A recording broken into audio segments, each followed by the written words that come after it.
สบายดีเด้อทุกคนสบายหรือบรรยากาศตอนเช้าๆเนาะมื้อนี้ฮานาทุกคนก็เป็นอีกมื้อนึงที่เพิ่นพากันเสร็จสิ้นภารกิจจากกันเฮือนดีของประตูของเนาะทุกคนหรือว่าประตูขับนั่นเองเนาะเพราะว่ามื้อวานนี้เพิ่นได้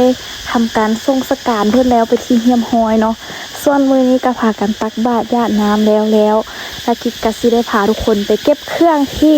แม่กิ๊กเอาไปเฮือนดีเนาะทุกคนแต่ว่าแม่กิ๊กหันบ่อยู่แล้วแม่กิ๊กไปเวียงทุกคนคือบ่เห็นหยังเลยตอนนี้ทุกคนเห็นบ่ตอนนี้เป็นเวลา9 โมงปลาย9 โมงครึ่งทุกคนเบิ่งไหมบ่เห็นภูหยังเลยเพราะว่าตอนนี้ข้าเจ้ากำลังเริ่มจูดภูด้านนี้เนาะส่วนภูด้านนั้นนี่แห้งหูเลยว่าบ่เห็นหยังเลยก็คือตอนนี้ทุกอย่างมันเป็นอะไรวะทุกคนแบบมันม่นมันมองไปเบิดเลยเบิ่งไหมมันเป็นขี้เถ้าไปเบิดมันเป็นขี้ฝุ่นแห้งแล้วที่ก็บ่ค่อยได้ออกจากเหือนอีกเลยทุกคนเพราะว่ามันเป็นฝุ่นที่แบบหายแห้งเลยแหละเบิ่งอยู่ถึงภูนี่ไหมควันไฟจนว่าเต็มเหือนประตูเพิ่นกะติดกันกับเหือนกุ๊กกิ๊กเลยทุกคนที่กะสิย่างมาเอาแต่ว่าเครื่องแม่เก็บให้กะสิหลายแน่น้อยนึงเพิ่นก็ได้ไปส่งสการกุ๊กกิ๊กบ่ได้ไปถ่ายตอนที่เขาเจ้าส่งสการที่ไปคงเหี่ยนเนาะทุกคนเพราะว่าถึงมื้อวานนี้เป็นมื้อวันพฤหัสเจ้ายังล้างถ้วยอยู่แต่ว่าหั่นน่ะพอมองกิ๊กต้องเก็บเครื่องเก็บของเพราะว่าเครื่องแม่กุ๊กกิ๊กหลายแฮงกุ๊กกิ๊กก็สิเอาแล้วกุ๊กกิ๊กก็สิได้ออกไปนอกแต่ว่าขวัญแต่กุ๊กกิ๊กเขามอดกล้องกันดูครับจบงานนี้จากแล้วใส่นี่ใส่สิ้นได้แล้วว่าเงินเท่าน่ะเงินเท่าเลือดใส่นี่ใส่สิ้นบ่พระเจ้าเห็ดแล้วเวลาในแขกกำลังมือเวลาเมื่อกี้ก็สิมาเก็บเครื่องมือพร้อมโมโหว่าอีแม่มันโดดมาเนี่ยทุกคนให้แม่มาเก็บเองสิวะอันนี้มันเหือนเหรอกระมังออกเบิดเลยปัญหากระใส่บาทแล้วเนาะทุกคนราคากระเมียนโต๊ะเมียนตั้งกระจกแต่ว่าเครื่องพ่อสิหลายมั้งไหมยังโต๊ะยังตั้งยังบะไก่ล่าแต่ว่าพ่อน่าจะให้คนมาคิดให้ซึ่งคิดเอาไปบนห้องแล้วเก็บสิมาเก็บเครื่องบุกิกล่องไว้ก่อนบ่ฮู้ว่าสิหลายส่ำใดคนก็สิยังประมาณส่ำนี้ต้นสิกินขนาดทุกคนกิ๊กกลับมาเฮือนแล้วเด้อทุกคนก็คือกิ๊กไปเอาเครื่องเนาะอันนี้มันมาน้อยกุ๊กกิ๊กที่กิ๊กเก็บมาเลี้ยงมื้อนั้นนะโอ้มึงกิ๊กเปื้อนเบิดโอ้ตัวเห็ดมันเต็มพี่สิได้อาบน้ำให้แล้วโอ้สกปรกแท้วะนี่ทุกคนกิ๊กก็ไปเอาเครื่องส่วนนึงมาแล้วส่วนอย่างหม้อกับแหกและกระโปะอะไรทุกคนเพราะว่าเพิ่นกำลังล้างอยู่เนาะทุกคนแล้วแม่กิ๊กนะแม่กิ๊กออกไปเวียงตั้งแต่เช้าโทรหาเพิ่นหากลับไปฮอดเนาะทุกคนเราไปเฮ็ดขวัญอยู่อย่างมื้อนะทุกคนบ่ฮู้ว่ามื้อใดเราสิกลับแต่ว่าถ้ากิ๊กบ่ฮู้ว่าเราเอาเครื่องหยังไปแน่เราสิให้เราหั่นนะเอาเองหลังจากที่เรากลับมาจากนครหลวงเวียงจันทน์เนาะทุกคนป้าทุกคนตัดภาพมาตอนว่างแรงทุกคนบ่ได้พาทุกคนไปใส่เลยนอนหากระตื่นทุกคนกิ๊กตื่นมาเบิ่งอันเสียงไฟไหมเป็นบุบบับนึงแต่ว่าโมงนี้นี่นะมันยังบ่เห็นดีเลยนี่แม่นโมงตอนที่ตะเวนตกปึ๊บหาทุกคนมันสิเห็นแบบเห็นเป็นไฟแท้ไฟว่าเลยทุกคนเพราะว่าตอนนี้มันเต็มไปแต่หมอกเนาะไหมแสบหูแสบตาแสบดังกิ๊กเป็นไข่ย้อนเลยไหมด้านพุ่นคือกันทุกคนลงไปไฟนะป้าพี่ลึกพี่โลพี่อะไรเผื่อท่านมีแต่อันนี้ทุกคนอันนี้นะขี้อันนี้นะเต็มเลยอยู่ในเหือนไม่ได้ขี้อันที่ดำใบไม้ไผ่นี่แหละลายแท้ลายว่าตามดีมันตอนขี่รถนะทุกคนเป็นอันนี้ทุกคนเบิ่งทุกคนสังเกตเบิ่งดีๆทุกคนสิเห็นควันทางนี้แห้งบ่ให้ว่าทางนี้แห้งไกลเหือนคนเบิ่งไหมเห็นบ่มันคือบ่จืดหัวบ่จูดนำเนาะใช่มันซาดขวางโลกขนาดแม่เด้ทุกคนเห็นแปลวไฟนำไอ้นี่นะเห็นบ่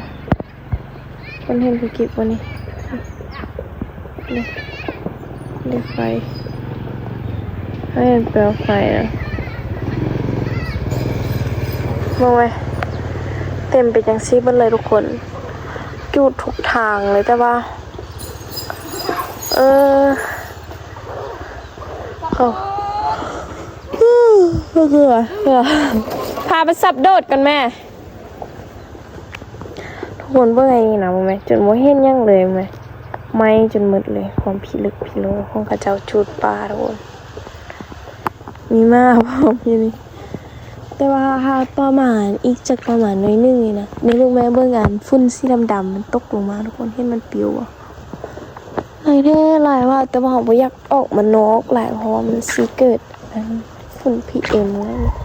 ก็ฮู้อยู่เนาะทุกคนว่าเขาเจ้าบ่มีอยู่มีกินก็พากันเฮ็ดให้เฮ็ดสวนแต่ว่าอันนี้จูดเปิดหน่วยภูเลยทุกคนกลายเป็นแบบท้องฟ้าเป็นสีแดงเลยทุกคนยอมเลยเนาะพวกจุดป่านี้กระเจ้ากระสีได้หับผลบ่ทุกคนแต่ว่าตอนนี้เขาสิมาเฮ็ดเวียงเฮือนก่อนตายตกดินแห้งๆอันนี้ก็คือหม้อแห้งใกล้กับโปะที่กระเจ้าเอามาส่งหลังจากอยู่งานประตูแล้วกระเจ้าสิเอาอันนี้มาส่งทุกคนมีหม้อ2หน่วยนี่แล้วก็มีดอันนึงบ่ทุกคนนี่เขียงกิ๊กเอามา2อันกับถังดำโอ้ยหนักแท้หนักกว่าพี่น้องเอ้ยเอาตัวมาเฮ็ดหยังกันเบิ่งมั้ยสงกรานต์นี่เฮาสิลินได้บ่ทุกคนเบิ่งติหั่นฮ้อนบ่ฮ้อนนี่นะทุกคนเบิ่งหน้ากิ๊กหากระตื่นนอนมั้ยแล้วก็คือกิ๊กสิมาหุงข้าวทุกคนตอนนี้เป็นเวลาประมาณ5:40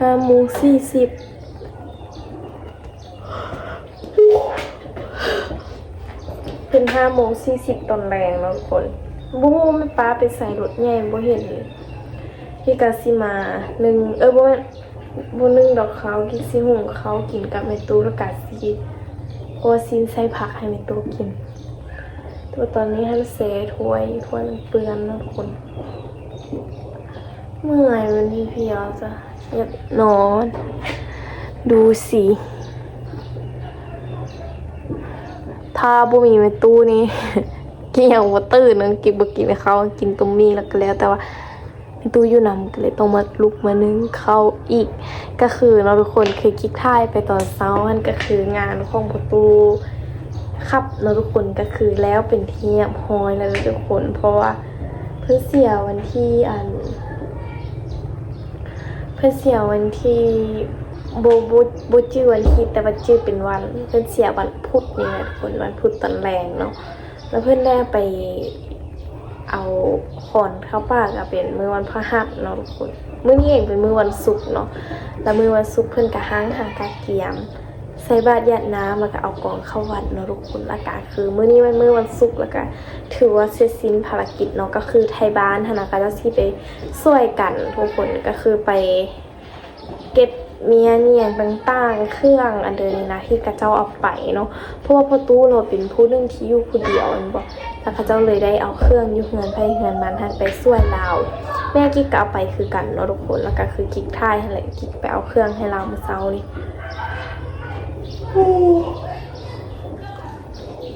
แล้วตัวนี้แม่นเครื่องอย่างก็เครื่องที่กระเจ้าเอาไปแต่ว่าตอนกิ๊กไปเอาให้กระเจ้ายังบ่ได้ล้างทุกคนแล้วก็เลยว่าให้กระเจ้าล้างกระเจ้าเอามาส่งที่เฮือนทุกคนที่จริงงั้นเราสิไปเอาเองเนาะแล้วก็กลับมานอนทุกคนกลับมานอนแล้วกระเจ้ามาส่งบ่เอาส่งตอนใดน่าจะเป็นตอนที่กระเจ้าล้างเร็วเนาะแล้วก็การสิมาเฮ็ดเรื่องเหือเรียกสารเพื่อว่าสีแป้งกินให้แม่ตู้กินเข้าทุกคนให้กิ๊กมาเฮ็ดเรื่องเหือด้วยพร้อมกิ๊กเลยทุกคนแต่กิ๊กสิขอนึงหุงข้าวไว้ก่อนแล้วสิมาซอยซิความพักบ่มีให้อันแม่ตู้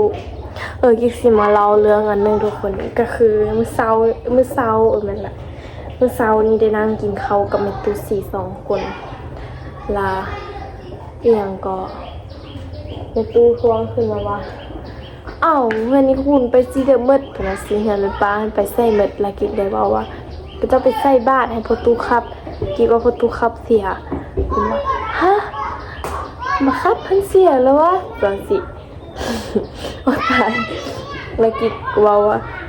ก็เดียวว่าบอกไม่ตู้แต่ตอนนั้นล่ะ แล้วละก็ว่ากันลืมไม่ตู้สิลืมมันเลยเดี๋ยวจะง้อยอันจังน้อยไม่ตู้ก็สิถามให้กูกรีดยาแหละเดี๋ยวไม่ตู้เราก็สิถามว่าโอ้พอตู้อันนี้เราไปกระเดอเนาะคือว่าปุ้ยเห็นมาแวะอยู่เฮือนในดนมาเสียไอ้ที่กูกรีดเห็ดเลี้ยงเฮือนหนึ่งมันมาติบานอยู่ไปก็กรีดเห็ดเลี้ยงเฮือนกันสีนึงสีหูเขาไม่มีข้าวให้หุงต้องจำเป็นต้องได้อุ่นเขาเย็นทุกคนเขาหมดไปคิดว่าสีหุงเขา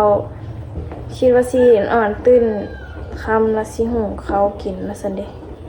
ไม่มีข้าวก็เลยต้องเล่นไปนึ่งข้าวแล้วก็ฮีบมาแต่งกินทุกคนตายละไปกูคนกินนึ่งเขาให้แม่ตู้ก่อนจะถึงแล้วแม่ตู้สีหิวเขาแห้งแล้วกันสิเริ่มแต่งยุควักกินให้แม่ตู้กินแล้วทุกคนฮอตเวลาต้องกินให้แม่ตู้ถึงช่วงทำกับข้าวให้คุณยายแล้วค่ะแม่ตู้กินหม่ำคงกินไว้หันโอ้โหแม่ตู้กินเขาย่าเราไปกินทุกคนน้ำกับบทันได้อาบให้เราปะนี่เกี่ยมันก็สิกอาบน้ำให้เพื่อนพร้อมต้องกินปะไว้ก่อนเพราะว่าช่วงนี้มันห้องแล้วเราขี้ค้านน้ำด้วยเราต้องไปลมน้ำเราดีๆอาบน้ำให้ดูสวยซีนแล้วล่ะซีไปอาบน้ำให้เราล่ะพาเรามากินเขานะทุกคนเนาะโอ้บัดมือซะ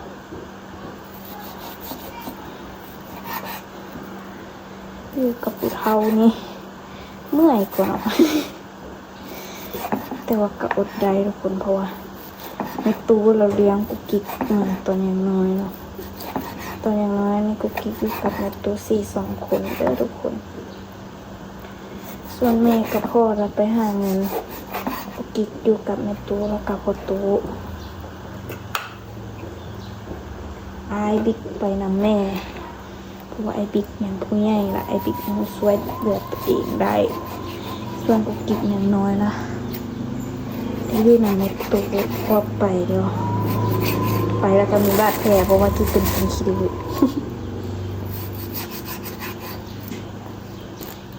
แต่งกินให้แม่ตู้กินส่วนหลายนี้พ่อแม่ไปใส่กิ๊กซิบุได้ไปนำแล้วช่วงที่กุ๊กกิ๊กกันมีเห็ดเลี้ยงเงินเวียกซานี่นะตอนนั้นท่านแม่ไปใส่กิ๊กกระตรงได้ไปตอนนี้ละแม่ได้เอาแม่ตู้เพราะว่าแม่ตู้นะแม่ตู้เราบ่ยอมอยู่กับไผเลยนอกจากกุ๊กกิ๊กนะส่วนใหญ่ถ้าเห็นกิ๊กออกไปนอกนี่กิ๊กก็สิแม่นไปแต่กับผู้อื่นหรือว่าออกไปเที่ยวผู้เดียวสินะเพราะว่าปะแม่ตู้อยู่เฮือนผู้เดียวบ่ได้หรือว่าสิให้ไผมาเอาแม่ตู้ก็บ่ได้แต่ว่าถ้ากุ๊กกิ๊กไปเหียนต่อนี่บ่ฮู้ว่าแม่ตู้สิเป็นจังไดเพราะว่าแม่กิ๊กก็ต้องไปกรีดยางสินะมันยากอยู่บนนี้แหละทุกคนถ้ากุ๊กกิ๊กไปเหียนต่อนี่นะ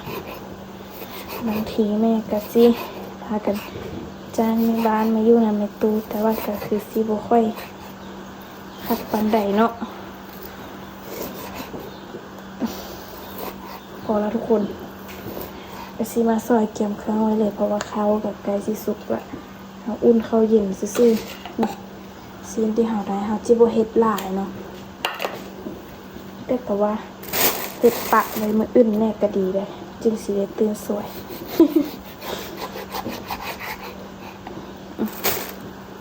อีกสักนิดซะ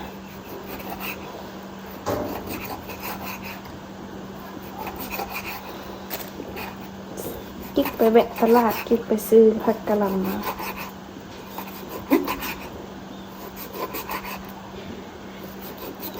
ป้าเนาะขนาดพอตู้ของเพิ่นอยู่ผู้เดียวได้ทุกคน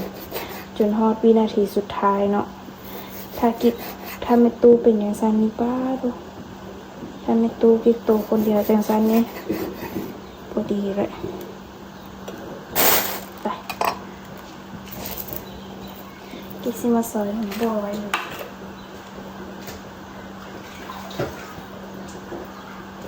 กิ๊กสิเกี่ยมเครื่องไว้พร้อมเลยทุกคน ราะว่าเดี๋ยวข้าวสุกแล้วเราก็มาเกียงแต้งกินอาบน้ำให้ในตู้อาบแล้วก็พากันกินข้าวเลยเนาะ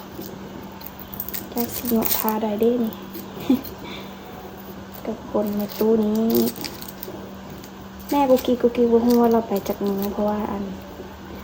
กิ๊กนอนตื่นตอนเช้ามากิ๊กก็บ่เห็นแม่อยู่งั้นแม่ไปเด้อแล้วก็บ่ได้โทรหาเราเลยเพราะว่า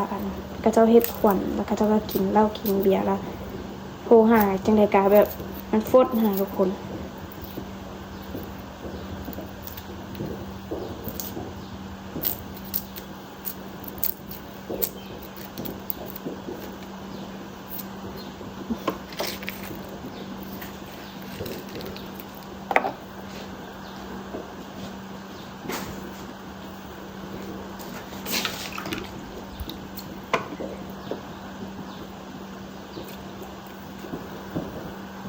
หูแต้งกินแล้วด้วยทุกคน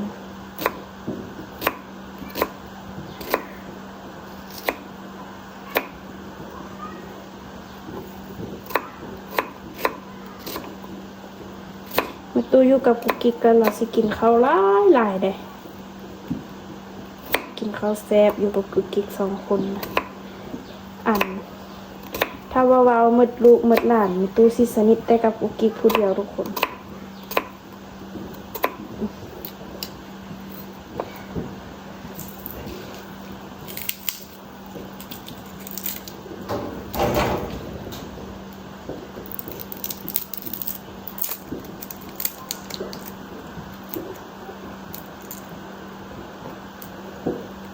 ถ้าประตูยังอยู่แม่ตู้คือสิมีกูปากกูลมเนาะ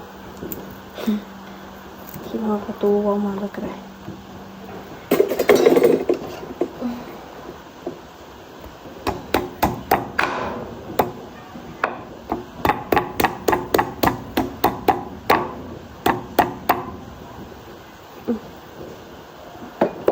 แล้วเรียบร้อย5 วีเขาแล้วก็แต่งกินต่อจบมาทุกคนตั้งเตา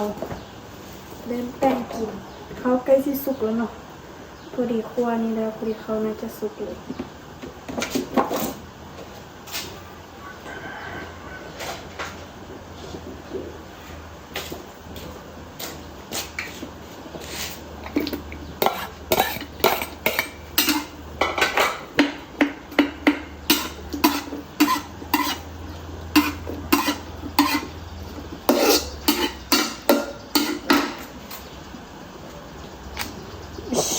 ไฟบุหอน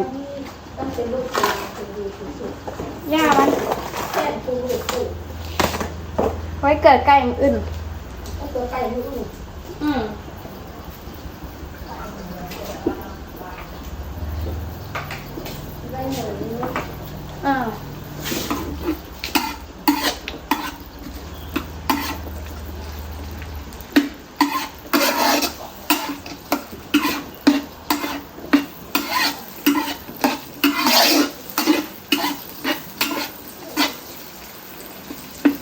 อันนี้เราลงครัวหอมไปก่อน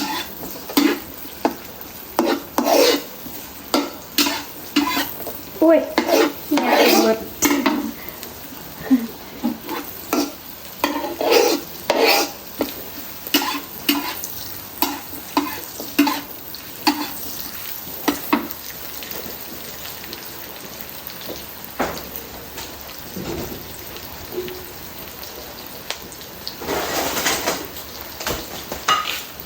เลยคน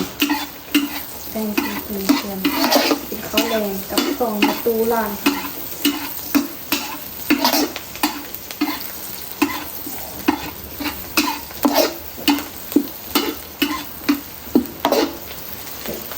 กินแป้งกินแล้วที่สิไปเปิดไฟแล้วก็มาอาบน้ำในโต๊ะ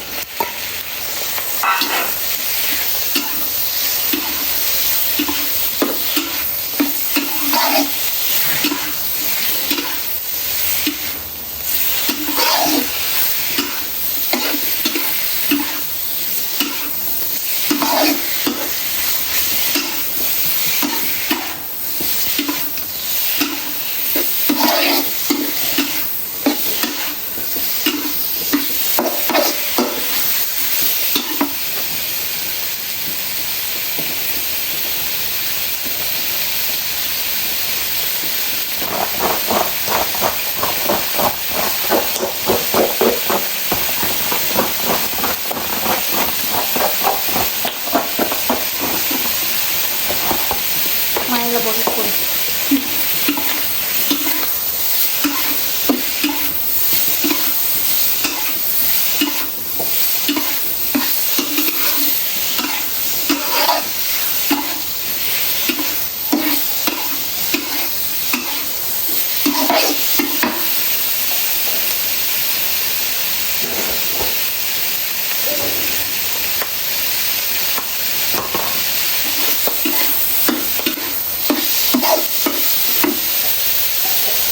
ผักเกลือ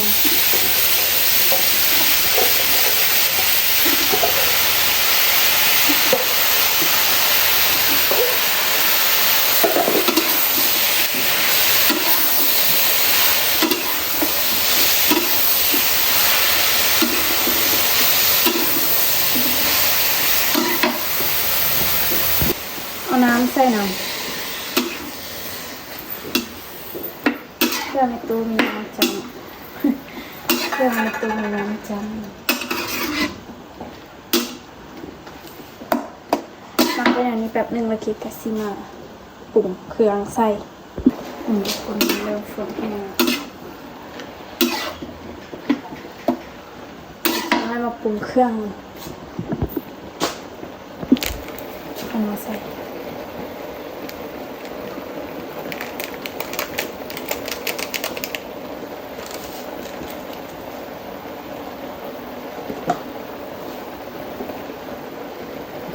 หอย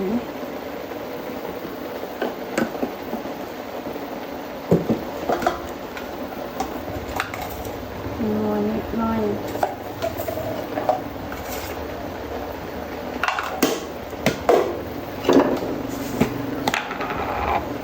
มีป่านเล็กน้อยสมัยนั้นแม่บ่อยู่นี้ค่ะไม่ตู้กินแค่ตองป่ากับฟอนไข่เลยแต่ว่าสมัยนี้แป้งกินแล้ว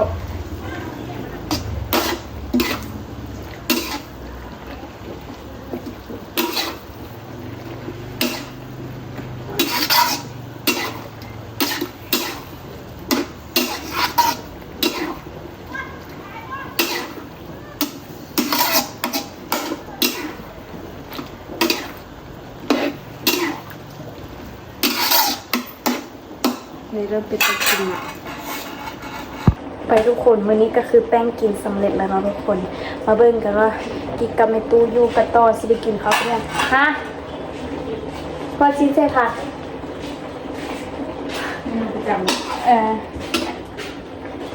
ตอนแรกกินแต่ครัวใครจะไปใส่มามีนะฮะ